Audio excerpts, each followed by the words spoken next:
Le plus grand défi, je ne dirais pas qu'il y en avait un seul plus grand défi, mais il y en avait beaucoup. Vous avez reçu la vision. La première collaboratrice qui devait travailler avec moi, c'était mon épouse. Alors, elle déjà, le fait que Dieu l'avait parlé, que ça serait une extension de Philadelphie, ça signifie qu'elle avait déjà une information. Et quand je suis revenu pour lui informer que, tiens, les pasteurs me demandent d'aller commencer une extension, tout ça, elle me rappelle simplement que c'était une extension de Philadelphie comme Dieu me l'avait dit. Et on s'est mis à préparer dans la prière. Et maintenant, le plus grand défi, c'est de savoir qui allait partir avec nous, qui allait travailler avec nous. C'était ça le plus grand défi. Déjà, je coordonnais un ministère sur l'adoration qu'on appelait Rassemblement des adorateurs du Père. J'avais déjà une structure. Cette structure m'avait beaucoup aidé pour lancer cette extension. Derrière, la plupart d'entre eux sont aujourd'hui les ouvriers à l'église, les responsables à l'église. En fait, ils sont en train de travailler avec moi dans ces projets. Maintenant, qui travaillait avec moi dans ces grands cercles de départ?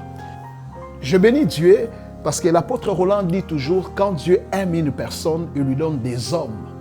Alors, Dieu avait déjà commencé à m'inspirer dès le départ quelques noms de 16 personnes que je devais contacter, travailler avec eux. Ils ne sont pas... Bon, on commence Jérusalem d'abord. Je l'ai pris dans mon église, là où je servais Dieu auprès du pasteur Ken. J'ai choisi déjà là, dans mon ministère que j'évoluais, et puis dans des connaissances que j'avais après un temps de prière, j'ai choisi quelques personnes qui ont commencé à c'est pas qu'ils m'ont répondu directement favorablement. Ils sont allés aussi prier, Dieu leur a parlé, ils sont revenus vers moi. Et du coup, on a commencé à se rassembler, on a commencé à faire des moments de prière, des jeûnes, cherchant Dieu, avoir des orientations. Le premier défi était déjà relevé, avoir quand même une équipe. Et le deuxième défi était le lieu. Alors, j'avoue que nous avions pris une année pour trouver un lieu. On pouvait trouver un lieu, c'était compliqué. On trouve et puis on change d'avis. Après une année, Dieu nous a fait grâce. Nous avons trouvé une famille que Dieu le bénisse, la famille Lutonadio, que je suis très reconnaissant envers cette famille. Nous avons trouvé cette famille qui nous ont donné leur parcelle. Ils étaient dans la joie en disant que nous aimerions que ça soit une maison de Dieu et que nous puissions faire autre chose avec. C'est le lieu que nous avions trouvé, ça c'était le deuxième défi. Maintenant, le troisième défi, c'était maintenant de s'impliquer au fait sur le terrain. On ne maîtrisait pas, on ne connaissait pas. Je ne suis pas né à Mongafula, je suis né à Bandal et grandi à Bandal. Je ne connaissais pas trop Mongafula, donc des avenues, je ne maîtrisais rien. C'était encore un grand défi de faire l'étude du lieu et de comprendre ces lieux. Et Dieu nous a fait grâce et puis nous avions fini par lancer.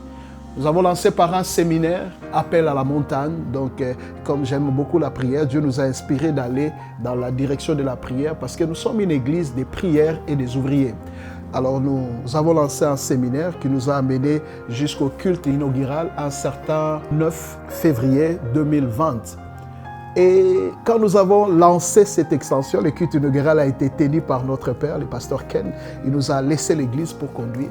Alors, quelques temps après, je crois, 4 dimanches après, vous connaissez l'histoire, la fameuse Covid.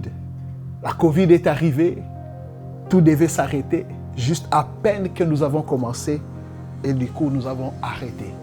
C'était un coup dur pour nous de venir commencer l'élan. C'est comme un avion qui venait à peine de décoller et on demande à cet avion d'atterrir.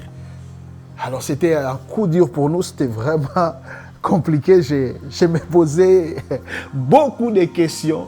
Je me rappelle un jour, j'ai reçu l'appel de notre père, l'apôtre Roland Dallot, mon père. Il a appelé, il m'a dit, Freddy, comment ça va? Je lui ai dit, je veux bien. Il dit, je suis en train de prier pour toi et penser à toi. Parce qu'à peine tu as décollé, à peine tu dois atterrir. Et je comprends ce qui se passe. Et on a partagé, je lui ai expliqué ma douleur, je lui ai expliqué ce que je ressentais à ces moments-là. Et il a compris, il m'a fortifié, il m'a parlé. Je comprends qu'il était venu à pic parce que j'avais besoin d'une orientation, de quelqu'un qui m'encourage dans ces durs moments. Et pendant ces temps-là encore, c'était dur pour moi. Et je venais de perdre directement mon père. Et c'était un coup. Je me disais, on arrête, l'église qu'on vient à peine de commencer. Et mon père décède. Donc, beaucoup de choses.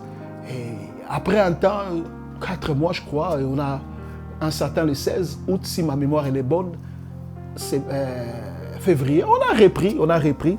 Et ce qui m'avait beaucoup plus étonné, pendant tous ces temps-là, est-ce qu'on devait faire des cultes en ligne? Les gens ne nous connaissaient pas, on n'était pas encore une église qui s'est imposée. On s'est posé beaucoup, est-ce qu'on devait faire... Bon, on avait quand même des brebis que le Seigneur nous avait données. On a dit, bon, pour eux, faisons un culte en ligne pour eux.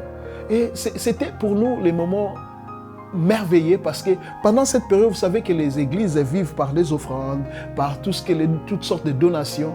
Et quand il n'y a pas culte, il n'y a pas toutes ces choses-là. Et pendant ces temps-là, on devait payer encore le loyer de l'église et c'était compliqué. Mais on a vu la main de Dieu. L'église il y avait du sable, il n'y avait pas de béton. Mais c'était cette période de Covid que nous avions pu bétonner l'église. Donc Dieu nous a fait grâce, il nous a bénis.